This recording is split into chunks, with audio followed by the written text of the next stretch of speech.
ఆవేశపడ్డాడు, కొడుకు టీసీ తీసుకొని వెళ్ళిపోయాడు. అదేంటో చెప్తాను వినండి.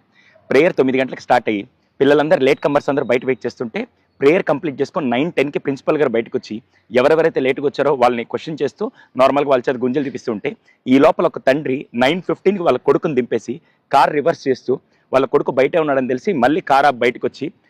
ప్రిన్సిపల్ గారిని అడిగారు, సార్ పిల్లల్ని పంపించవచ్చు కదంటే, లేదు సార్ వీళ్ళు లేట్ కమర్స్, కొద్దిసేపు ఆగి నేను పంపిస్తాను సార్ అంటే ఈ లోపల అక్కడ ఆర్గ్యుమెంట్ జరిగి ఆయన ఆవేశపడుతూ లేట్ అయితే మాత్రం పిల్లల్ని బయట ఎండలో నిలబెడతారా, లోపల పంపించండి అనేసరికి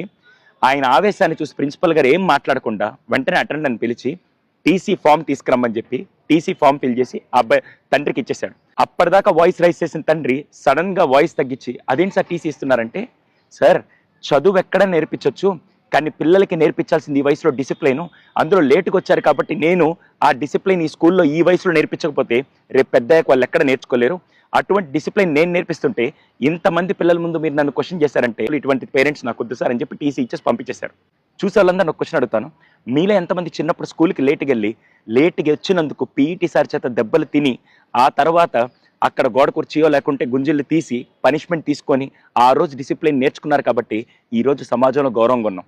ఈ జనరేషన్కి ముఖ్యంగా కావాల్సింది టెక్నాలజీ, చదువు అదంతా సెకండరీ, ఫస్ట్ కావాల్సింది డిసిప్లిన్ అండి. అది నేర్పించే బాధ్యత అటు తల్లిదండ్రులు ఇటు స్కూలు ఖచ్చితంగా తీసుకోవాలి. ఆ డిసిప్లిన్ చిన్నప్పుడు రాకపోతే పెద్ద